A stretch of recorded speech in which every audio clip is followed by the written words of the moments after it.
Welcome to the podcast, Journey to Well. I am with Kat Tovar today.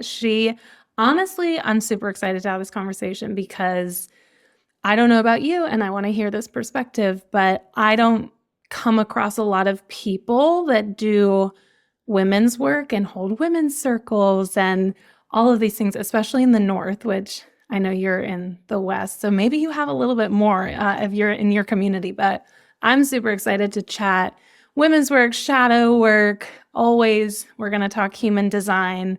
Before I let you introduce yourself, Kat, I like to try to remember to introduce my human design, your human design profile. So Kat is a 6'3" sacral generator. So we'll talk a little bit about that. But before we get into the women's work, the shadow work, your story, I would love for you just to introduce yourself. Who is Kat? Incredible. Well, I'm so excited to be here with you, Hannah. And you hit the nail on the head regarding the women's work and it being actually present in the West more than it is maybe in the North or the East. I'm originally from the East Coast and moved to Colorado about 5 years ago in pursuit of my heart and soul and spirit guiding me this way. But I am a women's group facilitator. I do a lot of somatic work, body-based healing. I reprogram and repattern women's bodies at a cellular level through energy work, channeling, and a lot of really intuitive holding space in these types of gatherings. And my gatherings are very diverse. A woman was just texting me today. She's going to be at my next in-person gathering here in Boulder, Colorado. And she was like, I have no idea what to expect. And I was like, me neither. And I think that's the most beautiful part of this work that I do is it's so emergent in nature and how I facilitate these circles. I've been doing it since 2018. I've been in women's work since even before that, almost a decade now, but facilitating these gatherings since 2018. And what I've realized is that the more attuned and the more of a clear channel I can be and less about needing a structure because women, we are so fluid and we are so intuitive, that's when the magic occurs. And so that's really how I facilitate my spaces now. Maybe I do tune in day of or day before and really listen to my guides, my spirit team, and tap into the collective energy to become informed about what's going to be the most supportive for the women that come into the spaces. But it's such a beautiful emergent space that I hold. And it's been a progression, like you mentioned before we started recording too. You're like, I used to have questions and I used to have structure and now I just flow. And I think that comes on cultivating that sense of confidence and trust with yourself over time. And that's been a practice as well when it comes to women's work, because at the beginning I was like, oh, I don't know, like looking for all the answers outside of me. And the truth is like, we do know. And so it's been a really cool evolution to realize like, hey, you know, my sacral, she knows, right? And to tune into more of like the womb space and the intuition to guide. Yeah, I love that you brought up the sacral. Of course, you're a sacral authority, but just that sacral center and really bringing up that conversation of trust, because we don't trust our bodies. We don't trust our intuition for so many reasons, whether that's just like societally or we lost trust with our bodies at some point in time. So I want to start at the beginning. One of the biggest goals of my podcast and my channel is really to bring these possibly complex or deep topics and really bring them down to like basic level and make them very easily digestible. That's one of my biggest goals with human design specifically. But for people that are listening that maybe have heard the term women's work or women's circles, or hopefully if you follow me on Instagram, you know that I will hold women's circles and new moon circles. But what is that definition to you? What is women's work to you? Oh my gosh, it's so funny because I was just recording a training. I have an academy where I certify and provide tools and resources and really support women that are desiring to hold these Yeah. sort of these gatherings with the tools that they need. And in the last training I recorded was like, what is women's work? There can be such a variety. And I think that's the beautiful part of the feminine is it Mm. is so undefined and it is so spirit based and it is such a felt experience. And so I think that's like part of the beauty of women's work is it is this experience to be had and felt versus Yeah. defined. Um, and when we want to like really ground that definition and understand a little bit better, like what that a space like that could be like, women's work could be anywhere from bringing a sadhana, which is the Sanskrit term for like a spiritual talk. Typically, there's a teacher or a mentor or a guide bringing a theme or a topic to the group. And there gets to be this collaborative, co creative conversation that happens in education around what that specific topic is. That's one type. I actually started similarly to you doing this work around the full moon, is really what I Mhm. was guided towards. And then I realized this was when I was like in my earlier mid 20s.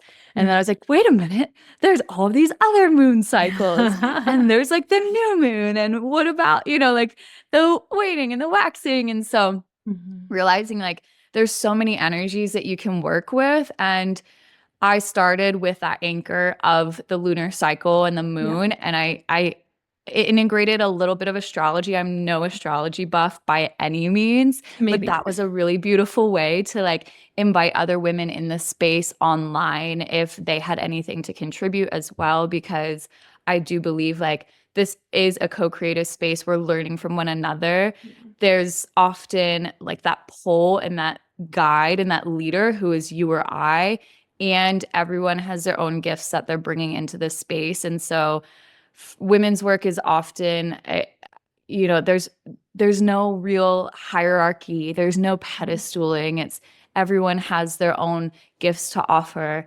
Now the work that I do is more therapeutic in nature. It's quite somatic, which I mentioned. Mhm. I practice timeline therapy. I'm certified in subconscious reprogramming through the lens of Mhm. NLP, neuro linguistic programming, and the somatic body based energy work that I do, very intuitive. And typically, like, there will be my last group is called the Coven. There's a coven, a gathering, a group of women that come together. This work sometimes can get, a little bit witchy, which is Mhm. actually going back to trusting your body and intuition. Women have been robbed of Yeah. that. And women have been judged or burned and um, criticized for these types of gatherings. So I feel like there is this resurrection and this reclamation of the witch, the wise, intuitive healer, channel, teacher, right? Yeah. There's that goes in a certain order that I just, botched, but Yeah. using that frame for women as witches, calling ourselves back to the earth, back to our bodies, back to our intuition. And yeah, the gatherings that I do, like I mentioned, I never know what's going to happen in them. I just tune in, I resource myself and tune into what my channel and my guides are telling me, and that's been a practice cultivated over time. So many different types of gatherings, some more relational in nature, some Mhm. more therapeutic in nature. And I find mine, they fall on the entire spectrum depending on really what is being felt and needed collectively as well.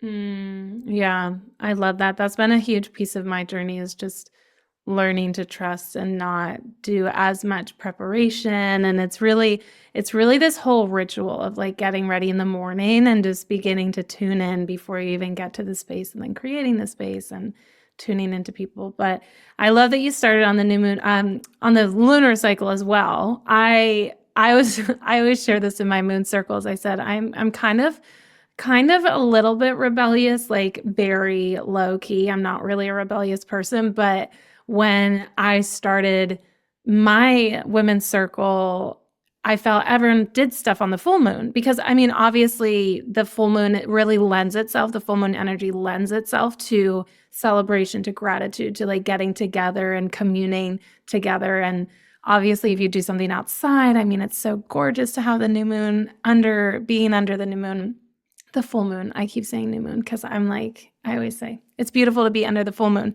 But for me, I was like, I want to do the opposite, actually. I don't want to host something on the full moon. I want to host something on the new moon because I've never seen anything on the new moon. And then fast forward, one day I came across one of those like Facebook ads or whatever of you can get your, you can get like the phase of the moon that you met your partner under, or that you were born under, or, your mom was born under, whatever. And so I looked up the phase of the moon that I was born under, and it was a new moon.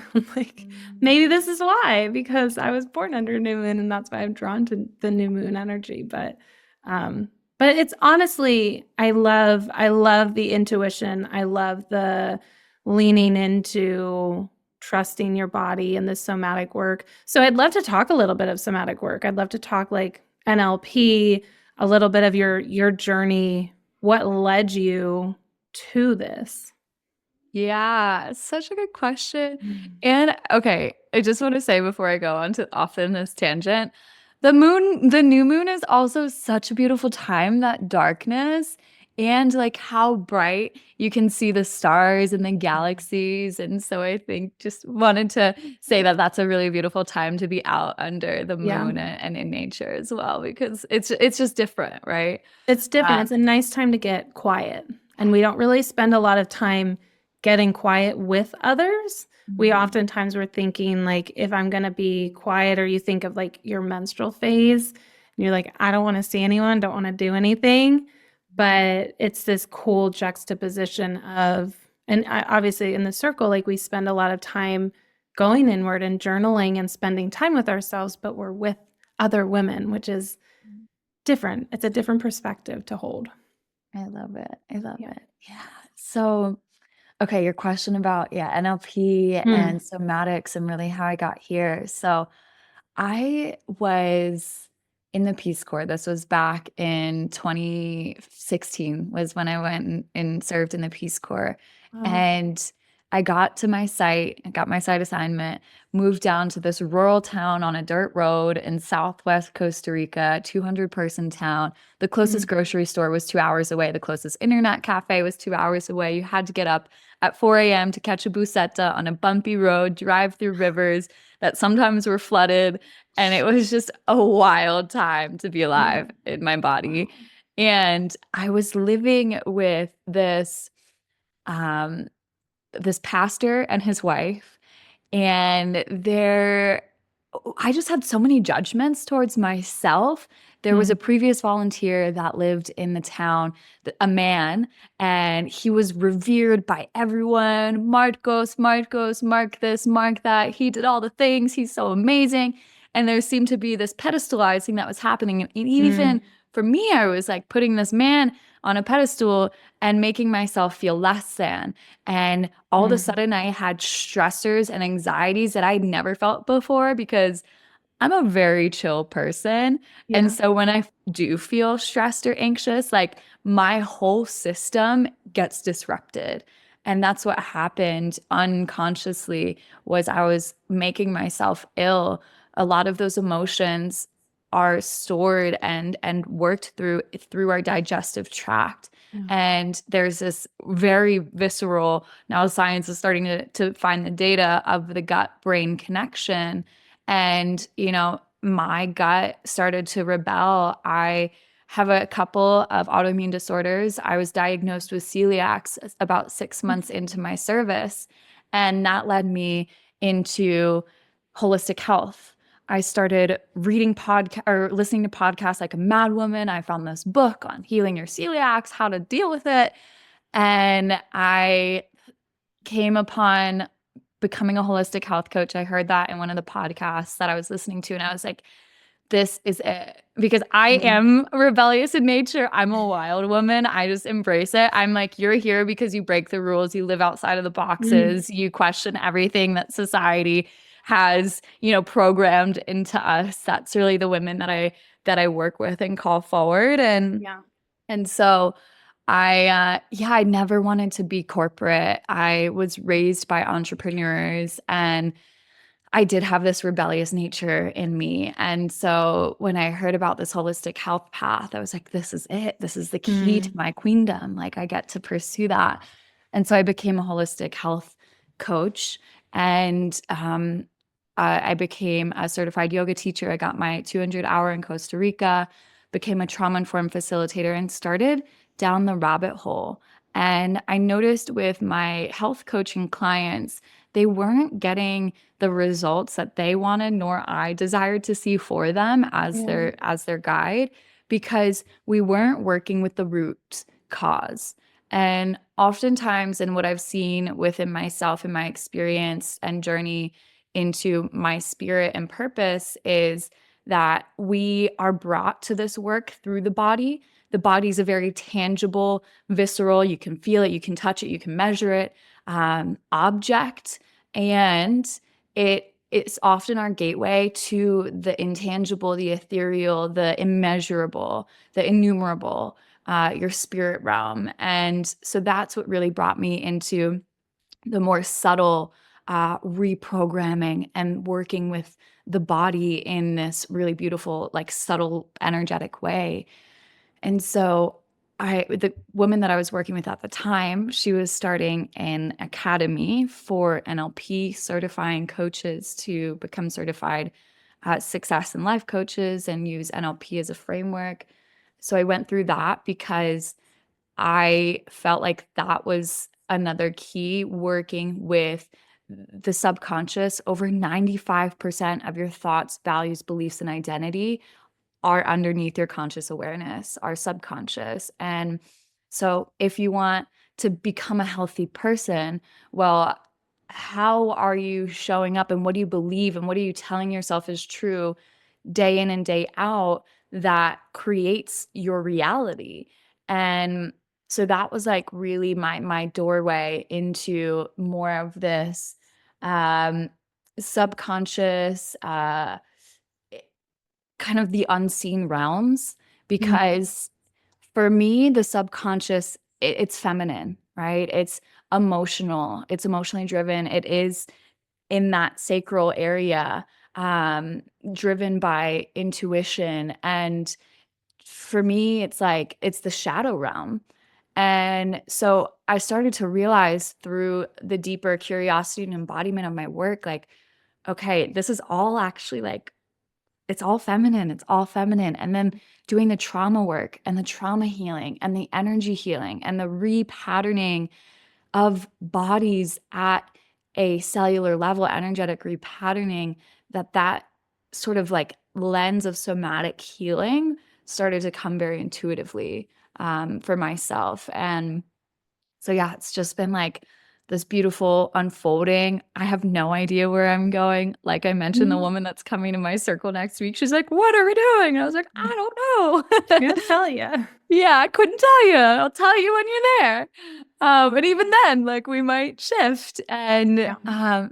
yeah, it's just been this really exciting becoming. And my mentor talks about not needing to know the final destination, just needing to know the next step.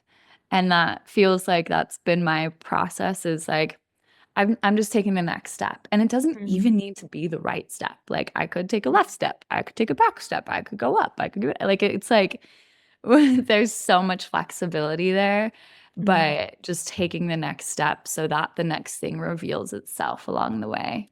Mm. Yeah, there's been a lot of my journey in releasing that right or wrong. What's the right choice? Because we get so stuck there. We get so in our heads over that. And what if I make the wrong decision? That's come up a lot with me and in my group, my community, and like relationships too. What if I make the wrong decision and stay in a relationship, or make the wrong decision and leave a relationship? And releasing that there's no right or wrong. There's always just a choice. It's just a choice.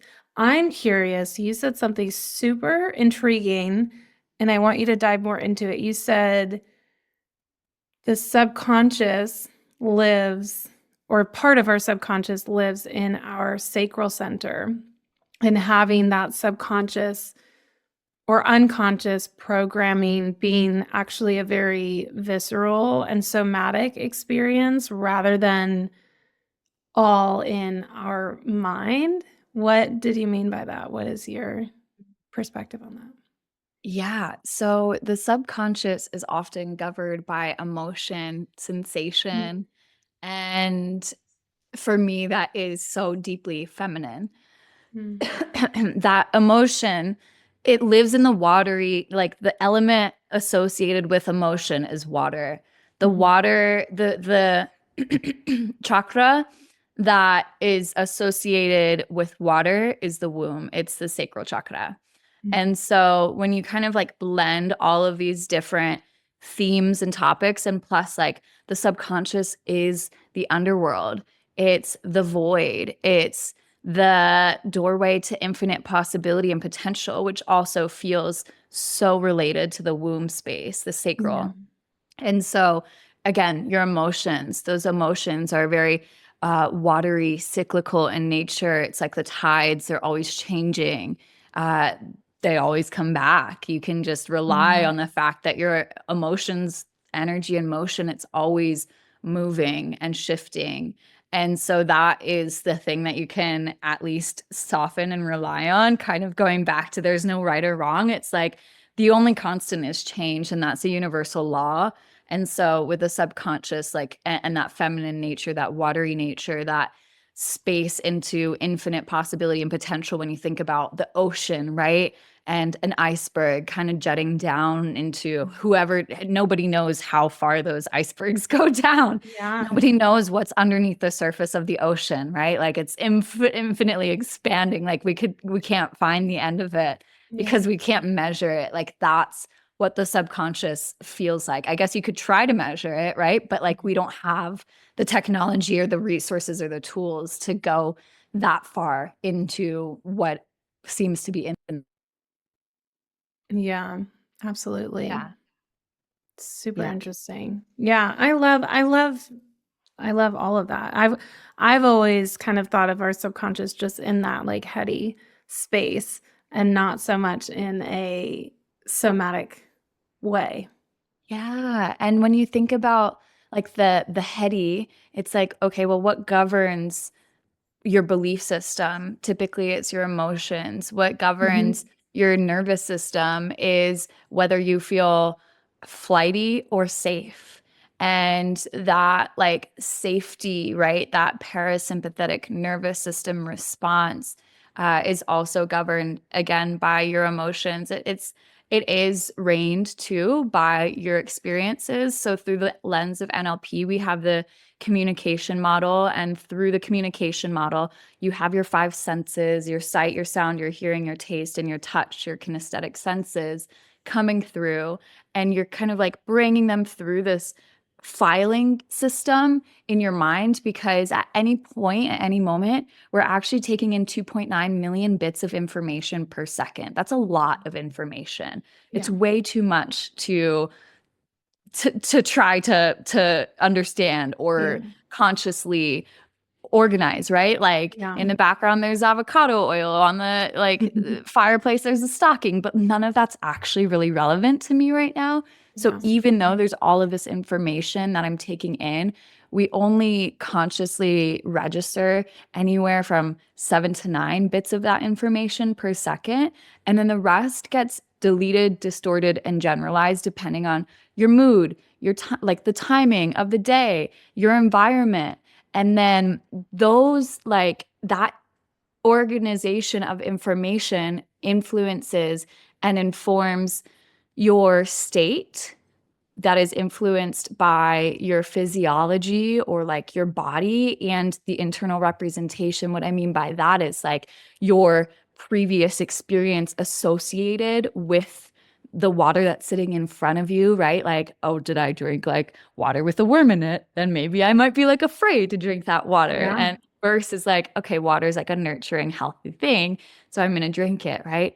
So your state is influenced by these like past experiences and your body's well-being, your physiology, which affects your thoughts, your beliefs, which creates your results and the reality that you live. So it is very much like a cognitive process, but your state and your physiology is very much influencing your reality, right? So it is determining your the results and your life too, depending on your mood, the time of day, and these other influences. So it's a blend. It's a blend. But yeah, when you think about like the physiology in your body really having an impact on your life, then she's also informing the decisions that you make. Your body is. That's one of the things. So one of my tools I use is somatic breath work, and it's really rooted in trauma healing as well. And one of the things that I always share in my breathwork journeys is we don't always have to know the reason behind, we don't always have to know the story behind maybe what we're experiencing on a physical level, especially with breath work. We're really bringing all that energy down into our body. So sometimes we find like we need to shake or move or make a noise or cry or yell, and we have all of these physical reactions. And in my mind, I tend to label myself as an overthinker. So when I started this breathwork journey, I was like, why is my body doing this? Why is my body asking to like shake, or why is my body asking to make noise, or whatever it is? And I had this moment where it was like, it doesn't necessarily matter. We can sometimes get the story. We can sometimes the story will come to us, but in processing whatever is being processed and allowing the body to just experience whatever it needs to experience, that was always a very different, or that still is a very different perspective for me, because we get so stuck in the stories of everything. I know, it's so true, but that brings you back to how you open the space too today. It was like women have forgotten how to trust their bodies. We've forgotten how to trust our intuition and like that connection to our intuition. Yeah. And this is just an invitation back home. Like Mm. the body feels like home to me. Mm. Without the breath, without this physical body, we wouldn't get to have this experience. And a client of mine, she's been working corporate accounting for her entire, career. Mm. And she did the thing, she pursued the certificate, she got the degrees, and she came to me because she's like, I don't even really know why I want to work with you. I just feel the call. Like I want to cultivate, more of my feminine. I want to cultivate my spiritual relationship to the divine. Yeah. And you feel like you're able to support me in that. Now, anything else beyond this, I'm not really sure why I'm here. But on our first call that we had, she was like, what is intuition? How do I Yeah. resource my intuition? Like, I don't know. And I said, babe, I'm so glad you're here. This is actually what brought me to this spiritual healing path that I do now, is my need and desire to connect to my intuition. This was back in 2017 where I started to cultivate that relationship with my body again after years of societal programming and familial programming. And I say that I work with women coming home to themselves and helping them remember who they are before the programs and the disembodied patriarchy told you that you needed to be something different. Yeah. And I say disembodied patriarchy because that's very different than the patriarchy. The patriarchy isn't bad. It's not a bad thing. Same with the matriarchy. It's not a bad thing. We need the masculine. We need our men. We need those poles and that structure. And we need that foundation and that holding. We need the patriarchy. We need it. and the disembodied toxic masculinity and the disembodied patriarchy that we collectively, being women in the Western world, have grown up in. There's this forgetting of what it means to trust your body and your intuition, to trust in the process that's happening without needing to have any fucking clue Yeah. what is happening. You know, the other night I woke up at 4 a.m. I couldn't go back to sleep. I prayed to God. I was like, please don't, just help me. Like, I need help. Like, I can't go to sleep. Yeah. And then all of a sudden I had this massive emotional purge and breakthrough. And I was doing this like weird, convulsive, nonlinear movement and clearing like so much just subtle repressed grief from my system. And then I passed out and I could finally rest. And it's amazing how your body is constantly informing you and providing opportunity and information for you to alchemize and heal and transmute the pain and the shame and the repression and the trauma that we've been carrying around. But really, truly, how often do women actually give themselves the space? Because it's, it does create upheaval. There was another time a couple weeks ago, I was facilitating a workshop called The Holding Space. It was with men and women. The masculine was holding the feminine in a really platonic, loving way, Mm. because how often do we actually allow ourselves to get held and do Oh, it with somebody where there's no sexual energy? yeah. And, that night I came home and I had this really big emotional process and purge and release and was like, no one's holding me. And Yeah. just like moving through all of this like repressed grief that I hadn't allowed myself to feel. Wow. And that process was over an hour long. Yeah. And so we do have to create the space. Absolutely. We have to. And that's that masculine is even giving ourselves the space, providing, creating the space that allows you to feel. But then once you do, you feel so clear. Mm. For me, it's like I'll come out of a session that I might have held for myself or somebody else might have held for me. And I just like, all I can do is sleep. And my body is like, feels so loosey goosey because Yeah. I just upheaved so much of that stagnant energy from Yeah. the body. Mm. I love that. Thank you for sharing all Yeah. those personal stories. I love that you held that. You're inspiring me now. I'm like, maybe I should do some event with like the masculine and the feminine, just because we don't. And that was one of my, again, like going through my breathwork journey. That was one of the most profound moments, was when you do a one-on-one breathwork journey with someone and they are just holding space for you, and they're just holding you, sometimes physically, most of the time not even physically, just emotionally, spiritually. But you just know that they're there and they're holding space for you. And I did one of my journeys with now a good friend, but a male. And I had the same experience. I was like, nobody does this. Like, this doesn't happen. It's always with that sexual energy. And oftentimes it's not even the holding that we're kind of talking about. Um, yeah, super interesting. Super interesting. Yeah.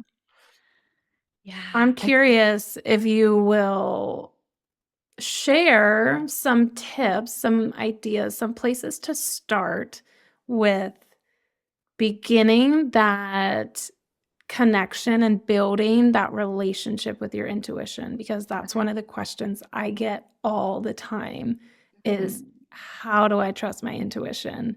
What Mhm. does that even mean? How do I build that connection with my body?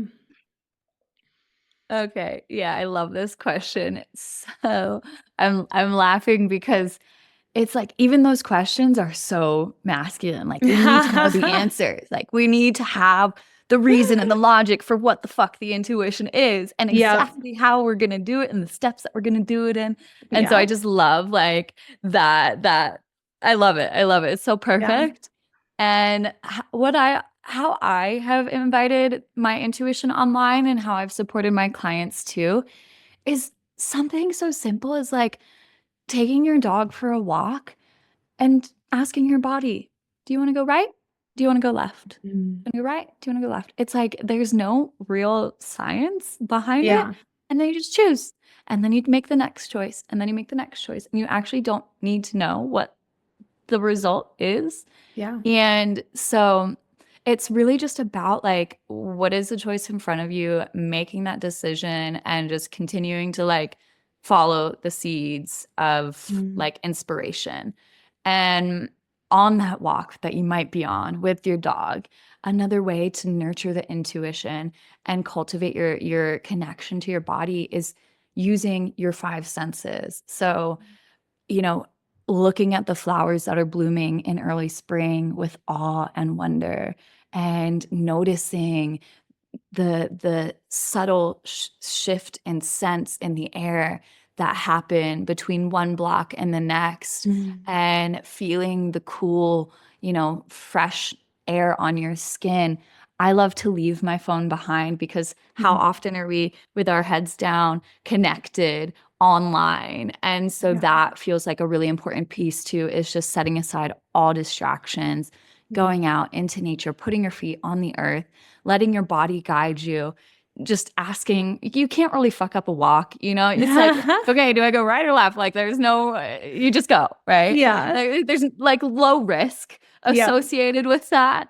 And so, yeah, like just cultivating that inner compass little by little. And then you can bring that into your meals. You can bring that into where you want to go at night, the people Yeah. that you want to be, in association with.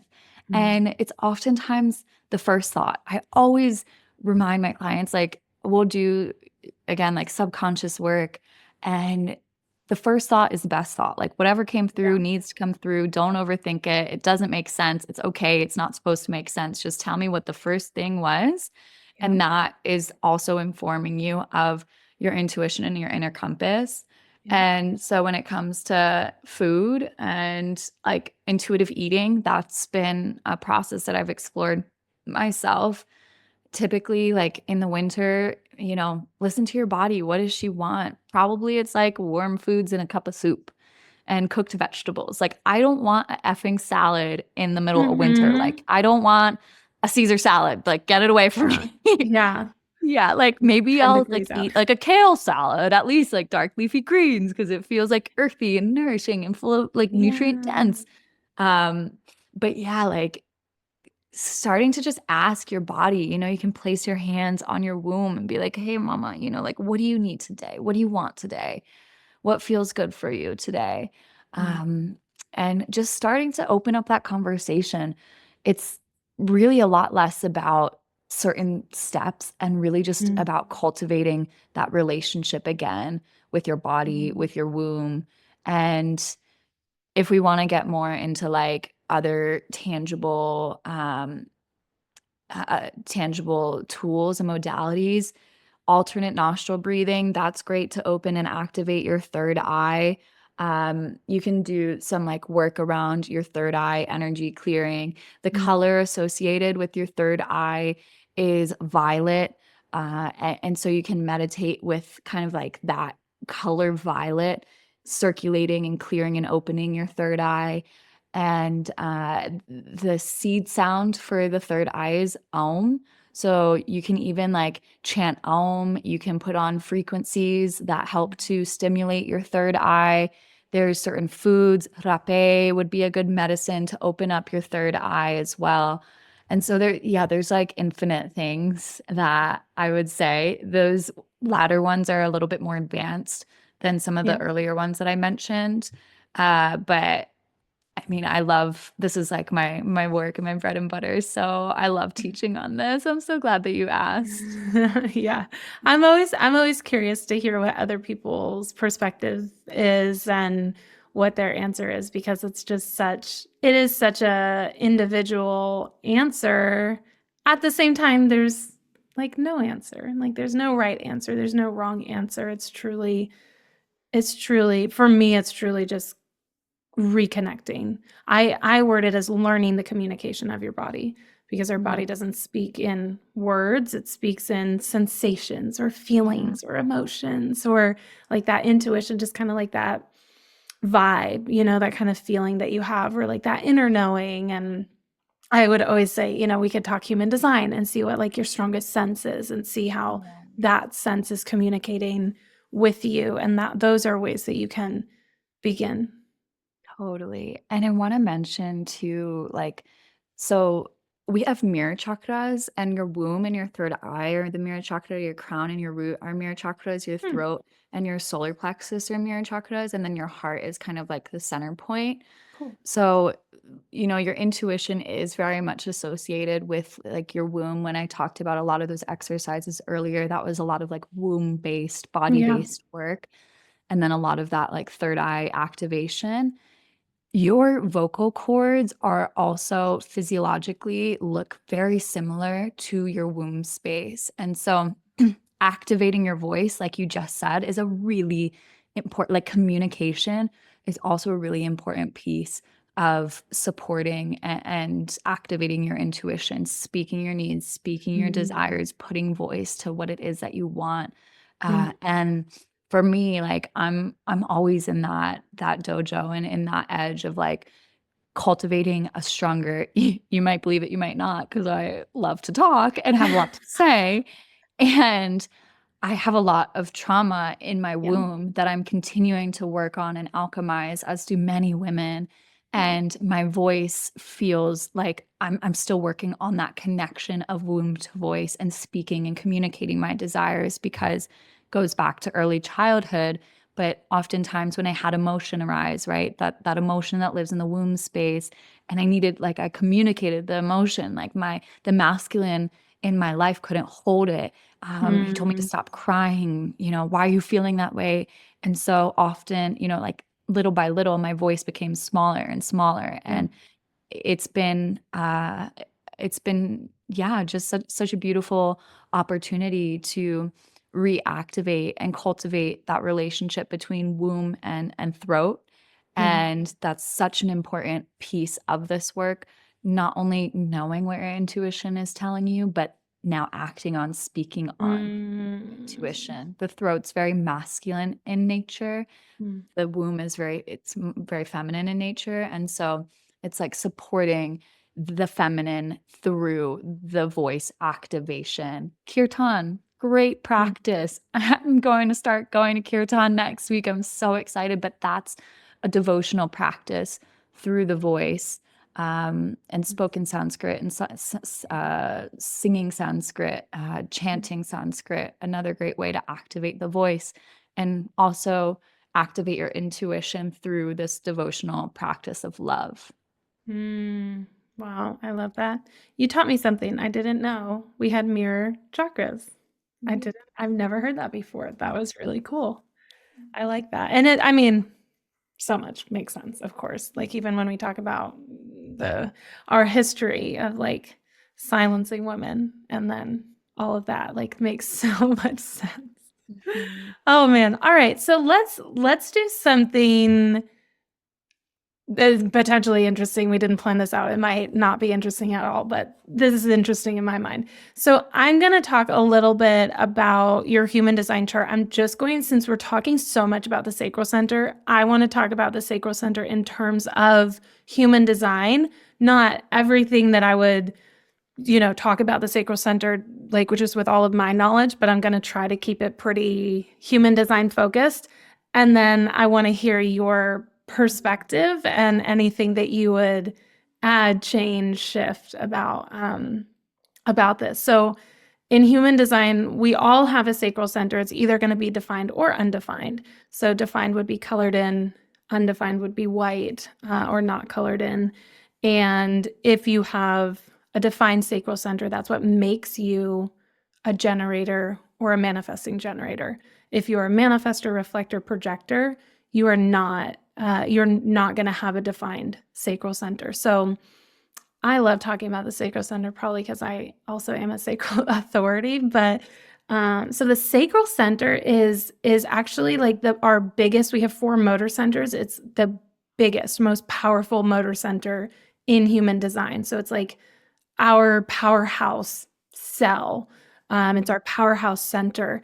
The sacral center is one of our literal centers where we gain energy. So like our physical energy. So that's kind of where when we talk about human design, we say manifesting generators and generators tend to have a little bit more consistent access to their physical energy because it's coming from that sacral center. The sacral center also is our center for pleasure. And one of the things that I always like to kind of caveat that with is it's not just sexual pleasure. I think when we talk about pleasure, we always think about like sexual pleasure, but it's not always that. And it's our center of satisfaction, which is where, when we're talking again in like energy types, your self theme as a generator is satisfaction, the emotion, the felt sense of satisfaction.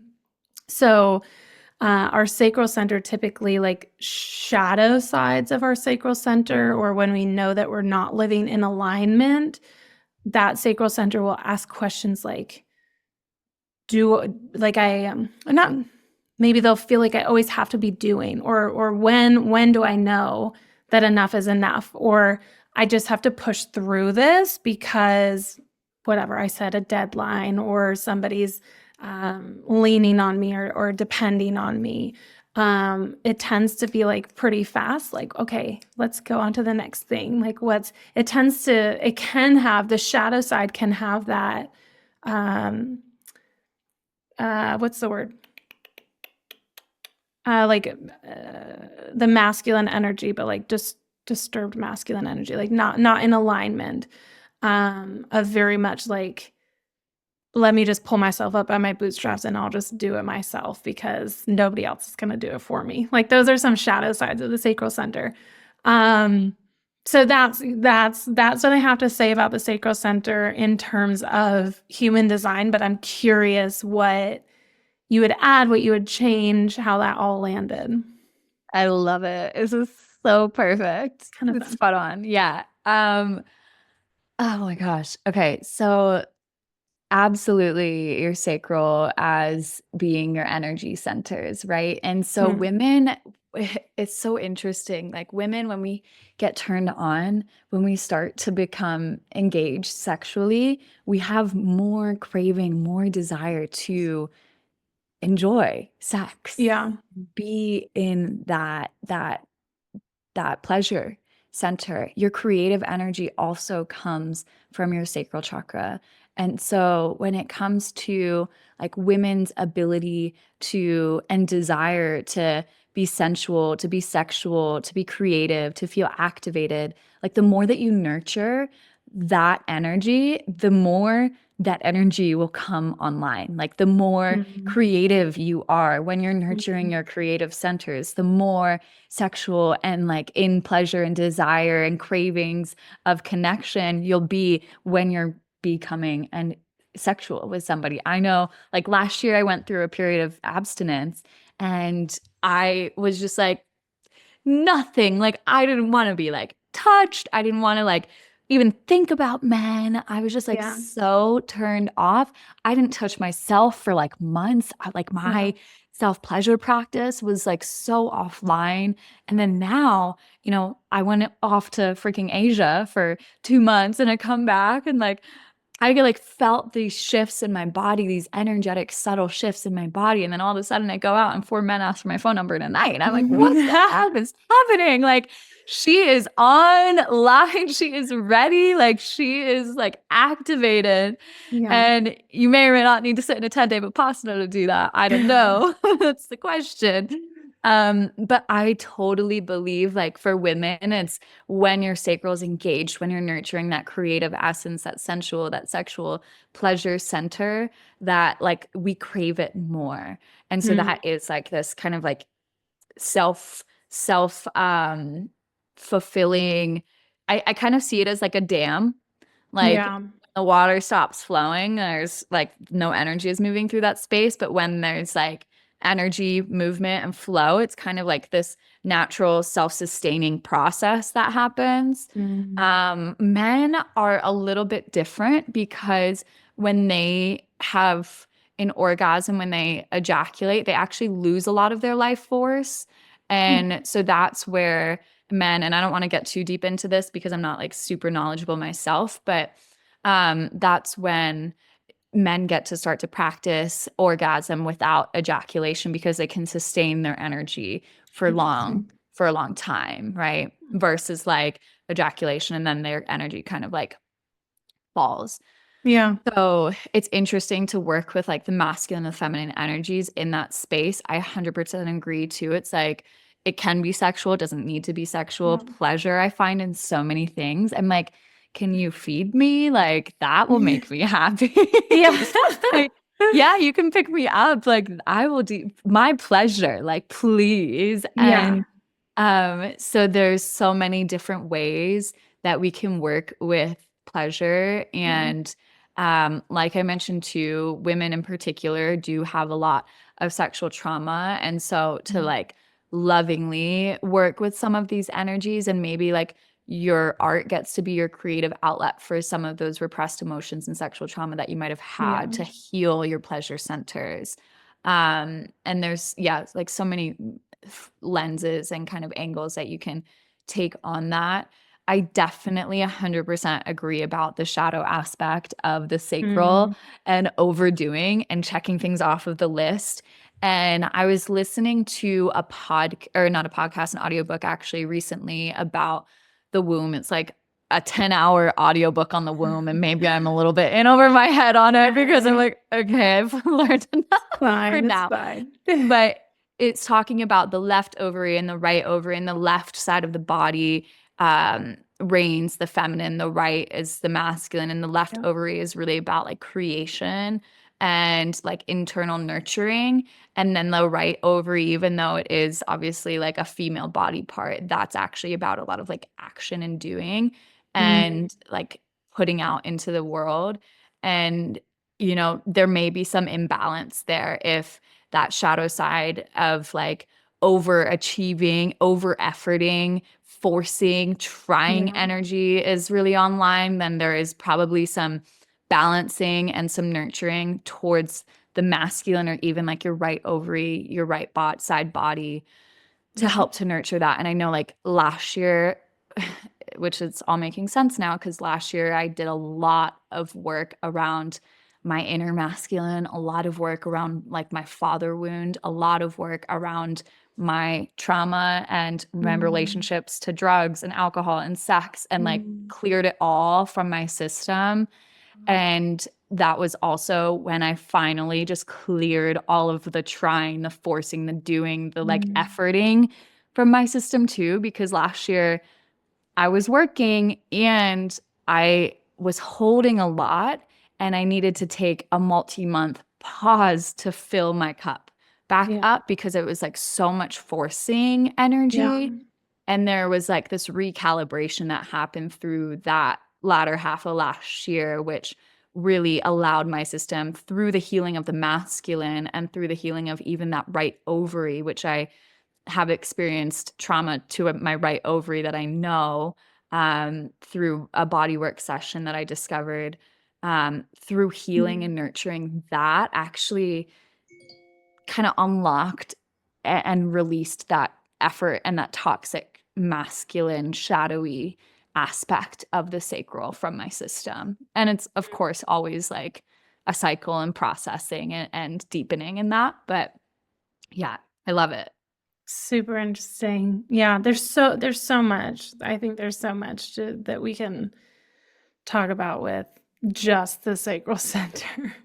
This is And why I just can't study going. human design. I'm like, I can't go down that hole. Like I have so many holes. I'm in the earth. Like I'm Yeah. yeah. So I No, love there's that you're into it and I love learning about it. yeah. Yeah, it's fantastic. And it's so Well, aligned. It's like, yeah, it all goes and blends together. yeah, it really does. And you said something very early on in our conversation, and you said something about like I wanted to explore the root cause with your holistic coaching or holistic health coaching. Like I was realizing that it wasn't addressing the root. And that's really something that's important to me too. And there's so many ways that we can get to that root cause or that root problem or that root whatever, like the root issue. I use human design as one of those tools. I use somatic breathwork as one of those tools and cycle work, but there's so many different avenues that we can find and explore, and then you find what works for you. And that's one of the reasons I have this podcast, is because I realize that my tools are not the only tools, and they're not the quote right tools. They may be the right tools for someone, but women's work or shadow work or, embodying more feminine energy or really exploring the feminine and exploring the masculine embodiment work. I mean, there's so many things, there's so many ways that we can walk this journey of life and healing and embodiment and really coming home. You said that too, coming home to our bodies and coming home to ourselves. I think that's my life mission. That's like one of the biggest journeys that we can take in this lifetime, is rediscovering ourselves, rediscovering our power, and coming home to our bodies. Yeah, amazing. I love it, and that's what it's all about. It's like we're sharing the same mission, right? It's Yes. like leading people back home to the truth of who they are, Mhm. and we just have different medicines and different vibrations that get to support each other, and Mhm. they're both beautiful and Yeah. perfect in their wildly imperfect ways. Yeah. I love it. Yeah. So, thank you. That was the human design piece, so I'm not gonna pull more, and I know that we're kind of getting towards time. So last question is, if you were standing on a stage and you had 1 minute to share a message, what would that message be? Mhm. Oh my gosh. Hmm. I think it's actually a lot easier than people have made this life out to be. And when you follow your intuition and say yes to your life path, it gets to be fulfilling and nourishing, and you get to have fun along the way. And if things are feeling difficult, if you're feeling like you're forcing, you're probably doing the wrong thing. You can't do the wrong thing, but you're probably doing the wrong thing. And yeah, you get to have fun. And Mm. yeah, yeah, you don't like just trust in life, and everything's working out. Mm. Yeah. I love that. Thank you. Mhm. So if people want to connect with you, where can they find you? Where do you hang out? Oh my gosh. Instagram is it's a fine place to connect with me. Definitely send me a message. It's I am Kat Tovar with 2 T's, Kattovar. Um, it's been interesting. I've been like weaving and navigating how I'm connecting and showing up in that Yeah. space even now. um, I've got a retreat coming up in at the end of April. I'm super excited about. It's in Mm. Guatemala. Ooh. Yeah, the Feminine Untamed retreat, 7 days. It's gonna be incredible. We're gonna be doing sweat lodge, ecstatic dance. We're gonna be drinking cacao, singing kirtan. We're gonna be hiking at sunrise. Mm. And then I have my women's group that I'm enrolling in, the Temple of the Jaguar, and that retreat is actually included in the enrollment. So, yeah, Oh. 3 places to connect, and Instagram is a great place to send a message if anything came through. I love hearing from you guys. It's like such a treat to know, like, "Oh my god, this stuck," or "What did you mean when you said this?" Like, that feels really good to connect. And thank you, Hannah, so much. This has been so much fun. I love the opportunity to be here, and, yeah, just excited to share with your community. Thank you. Thank you for coming. This has been so fun. Yes, my pleasure.